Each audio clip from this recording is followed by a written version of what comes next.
quelques secondes, nous retrouverons au téléphone Josiane Bensemoun qui de Lyon nous parlera de la seconde randonnée à la mémoire de son fils, le soldat Jordan Bensemoun, qui est tombé au combat durant l'opération Bordure Protectrice pendant cette opération, donc pendant l'été 2014 dans la bande de Gaza. Nous en parlerons dans quelques instants avec elle. J'espère qu'elle est en ligne. Nous allons lui parler dans quelques secondes, Jordan Bensemoun, qui est donc tombé au combat.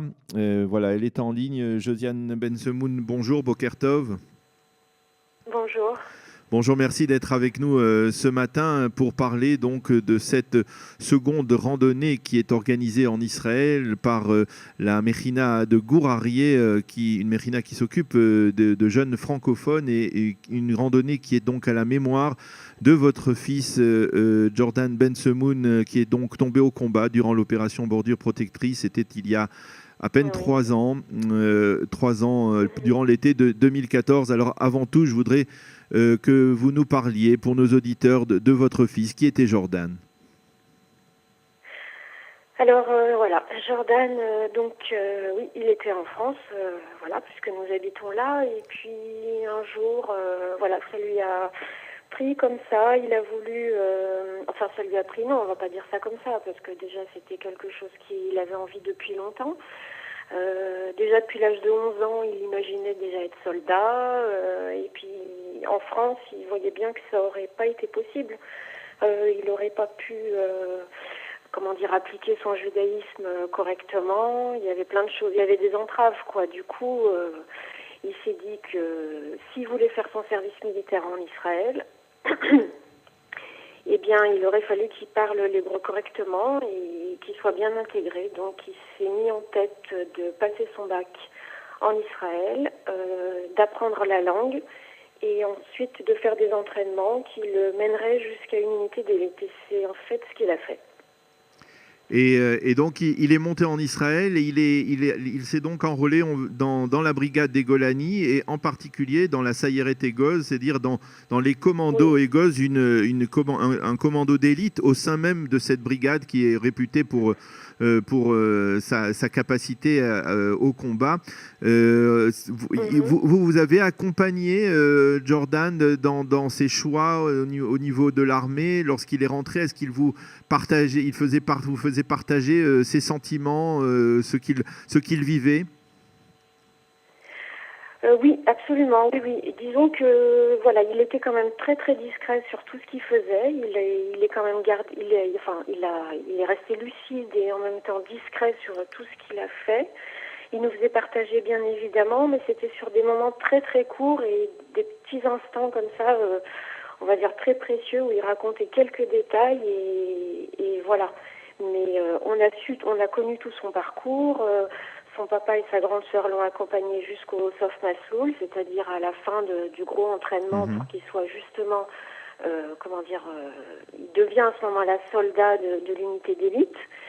Et donc tout ce qu'il a fait, bien évidemment, il nous l'a expliqué, tous les détails, tout son parcours, toutes les embûches, mais en gardant toujours la tête froide et en allant toujours jusqu'au bout, déterminé, comme on le connaît. Et vous, les sentiments que vous ressentiez à cette époque, lorsque vous avez assisté à ces cérémonies de Sof Masloul ou alors de prestation de serment, si vous y avez assisté, c'est-à-dire le sentiment que vous ressentiez de voir votre fils engagé ainsi dans l'armée israélienne, quels étaient ces sentiments? Est-ce que c'était des sentiments de fierté, de crainte, d'appréhension? Non, justement, aucune crainte, aucune appréhension, c'est ça. C'est-à-dire qu'en fait, Jordan, il avait la capacité de, un peu nous, entre guillemets, je dis bien, nous interdire de penser quelque chose qui pourrait être, dangereux pour lui ou avoir une crainte. Il nous donnait la possibilité, en fait, parce qu'il nous guidait finalement dans ce qu'on pensait, et il nous empêchait un petit peu de penser à des heures graves. Et il fallait juste l'accompagner dans quelque chose où lui, il pourrait être à l'aise, en fait, et se sentir bien. C'est-à-dire qu'il ne fallait pas qu'on mette d'embûches dans son parcours et dans ses choix. Alors, vous avez bien entendu suivi alors de très près lorsque l'opération Bordure Protectrice a débuté dans la bande de Gaza. Et là, il y avait ce sentiment d'inquiétude, d'appréhension? Pas vraiment. Pas vraiment. Enfin, pour ma part, non. Hein. Pour ma part, non. Pas vraiment, parce que je voyais que ça se gâtait, je voyais que ça arrivait, on va dire, sournoisement. Et puis, vu de France, on ne peut pas ressentir les choses, je pense, comme en Israël ou comme quelqu'un qui est citoyen israélien ou qui habite, je veux dire, le pays et qui suit les affaires et les guerres les unes derrière les autres, toutes les opérations. Mais arrivé là-bas, il s'est trouvé qu'on y était juste au moment où ça a démarré, c'est-à-dire fin juin, début juillet. Je voyais qu'il changeait de comportement, mais en fait, à travers lui, j'aurais pas pensé que ça pouvait être grave en fait. Mais je voyais, si vous voulez, d'une part la situation qui se gâtait, et d'autre part, pour lui, je voyais pas quelque chose de dangereux. Je savais bien évidemment que c'est des unités qui vont au combat et qui se rapprochent au plus près du danger, ça c'est certain. Mais il était tellement, tellement déterminé dans ce qu'il faisait qu'on pouvait pas imaginer que ça pouvait être grave. Voilà. Grave, oui, pour la situation entière, c'est-à-dire en restant réaliste. C'est-à-dire qu'il avait su il avait su vous mettre en confiance par rapport à ses choix et par rapport à son action. Il nous a protégés, il nous a mis à l'abri, oui. Oui, absolument. Et donc est arrivée cette terrible journée du 21 juillet. Vous étiez en Israël, vous étiez en France? Alors c'est le 20 juillet. 20 juillet, pardon. Pas le 21, c'est le 20. Non, on était en France, c'est-à-dire qu'on était revenu à la mi-juillet. Et ben voilà, malheureusement, on y est retourné quelques jours plus tard. Oui. Alors, on se souvient qu'au milieu de cette guerre, on se souvient des obsèques de Jordan, des milliers de personnes qui sont venues et qui ont participé à ces obsèques. Vous avez eu le sentiment d'être entouré dans votre douleur à ce moment-là? Est-ce que vous avez eu le sentiment non, pas du tout. Pourquoi?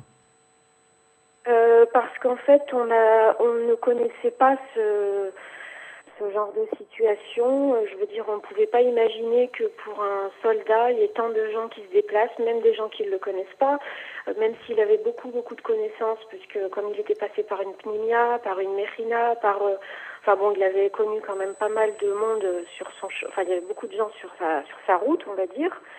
Mais par rapport aux gens qu'on ne connaissait pas, on ne pouvait pas imaginer.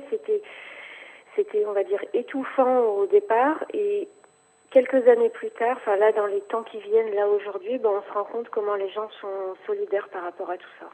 C'est-à-dire qu'au début, vous l'avez senti de manière comme quelque chose d'asphyxiant, comme ça, cette volonté des Israéliens et de ses amis d'être... C'est-à-dire cette distance... pas bien pourquoi... Oui, on va... Oui, voilà. Non, c'est-à-dire que est-ce que vous n'avez pas perçu cette, on va dire, dans ce deuil personnel, une dimension également collective? Non, au début, en fait, on comprenait pas. C'est ce que je vous disais, c'est-à-dire qu'en vivant en France, on peut pas comprendre comment les gens réagissent quand il y a des événements comme ça graves. On n'arrivait pas à saisir. On avait l'impression de se sentir confiné, étouffé, mal à l'aise. Et finalement, aujourd'hui, je me rends compte que c'est pas du tout ça. L'objectif des gens, c'était de nous aider, de nous soutenir et être là, être présent. Aujourd'hui, je m'en rends compte. Mais au tout début, non, absolument pas. Alors, vous avez écrit un livre à la mémoire de votre fils, Les 26 derniers jours. Pourquoi avez-vous souhaité écrire? C'était une forme peut-être de thérapie pour vous, d'essayer de faire face à cette immense douleur? Oui, en fait, c'était comme une sorte d'exutoire. On va dire qu'il y a des choses qu'on ne peut pas expliquer, même à sa famille proche, parce que c'est trop dur d'en parler. C'est difficile d'exprimer exactement jour après jour, minute après minute ce qu'on ressent. Et c'était une manière de mettre des mots sur cette douleur et de retracer en fait toute la douleur et toute la rage, on va dire. Au début, c'est un peu ça quand même. Parce que à la base, on est sidéré, on est écrasé, on est piétiné, on est asphyxié. Et ensuite, il faut reprendre le chemin de la vie.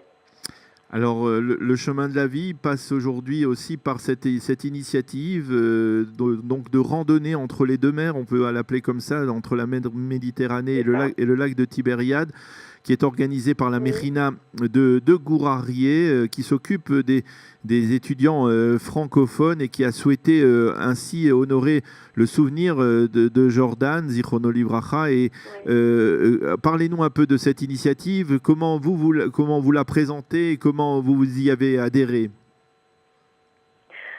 Eh bien, disons que moi déjà je trouve ça vraiment extraordinaire. En plus, elle va se renouveler cette année. J'ai eu un contact avec la personne qui s'occupe de tout ça et si vous voulez, on a construit un petit peu les étapes ensemble et donc je trouve ça formidable parce que déjà je me dis que Jordan, au moment quand lui c'était le moment où il voulait faire une mérina, il avait compris que de toute façon, s'il faisait une mérina pour s'entraîner au niveau militaire, etc., il fallait qu'il fasse son alia et qu'il rentre dans une mérina, on va dire israélienne, où on ne peut pas parler français, quoi. Enfin, en fait, au départ, il cherchait quelque chose de francophone et c'est ce il a trouvé autre chose. Aujourd'hui, il existe ça. Je trouve ça fabuleux, formidable. Ça va aider les jeunes à comprendre, ça va aider certains jeunes qui sont sionistes, parce qu'il faut quand même passer par là, et c'est le mot juste, je pense, dans cette marche. À la base, c'est ça quand même. Et donc, ce qui est bien aussi, c'est que beaucoup de gens vont se joindre à ça, et ça grandit de plus en plus. Et cette année, donc l'année dernière, j'ai eu quelques membres de ma famille qui ont participé. Ma nièce, mon neveu. Cette année, moi, j'y participe aussi avec d'autres membres de ma famille. Et je pense que ça va être un moment vraiment exceptionnel. Jordan lui-même aimait se promener dans la nature en Israël en particulier, de ce que vous Alors savez? Justement, non, pas du tout. C'est-à-dire que lui, tout ce qui était nature, etc., promenade, randonnée, c'était un truc qu'il aimait pas du tout. Et par rapport à l'armée et donc à la Mérina qu'il a fait juste avant, c'est ce qu'il a appris à faire et je pense que c'est ce qu'il a construit différemment. Alors, donnez-nous, Josiane, s'il vous plaît, les dates de cette randonnée. Est-ce que tout le monde peut y participer? Alors, je crois que c'est quand même assez bien organisé. Je pense que beaucoup de gens peuvent s'y joindre. Donc, les dates, ça commencera donc le lundi 19 juin jusqu'au jeudi 22 juin, où il y aura donc un tékès à la fin, où on va un petit peu parler de Jordan et où tous les gens pourront se réunir. Les personnes peuvent se joindre jour après jour à la marche, c'est-à-dire qu'on n'est pas obligé de faire la totalité du parcours tous ensemble, parce que bon, il y a quand même des niveaux et je crois que c'est assez difficile quand même, au niveau marche, chaleur, etc. Donc il y aura des personnes qui vont s'y joindre les dernières heures pour faire les derniers kilomètres. Et donc on arrivera sur les rives du lac de Tibériade où donc une cérémonie sera organisée et il y aura des petits discours et puis je pense que ça va se terminer comme ça. Oui, je pense que tout le monde peut s'y joindre. Voilà, tout le monde peut s'y joindre et marcher donc à la mémoire de Jordan, Zichrono Livracha. Une dernière question, Josiane, peut-être, est-ce que la douleur d'avoir perdu un fils au combat pendant une des guerres d'Israël, ça a renforcé, consolidé votre lien avec cet État?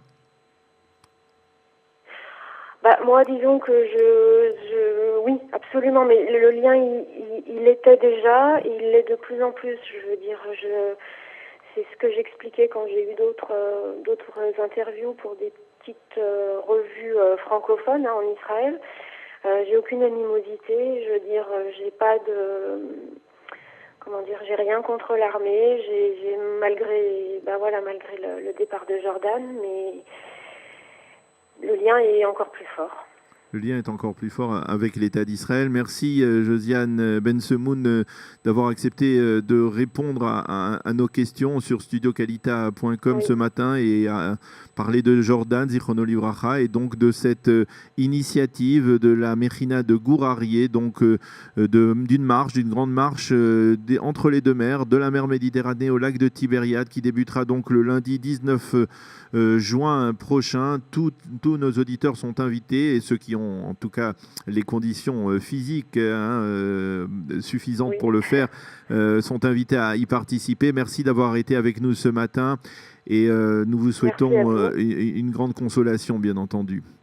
À bientôt. Oui. Shalom, merci shalom. à tous et merci pour Jordan. Merci. Merci, shalom Josiane. Voilà, il est 8h23 sur studiokalita.com. Nous marquons une page musicale avant de retrouver dans quelques instants Eliana Gurfinkel pour sa chronique Un jour notre histoire.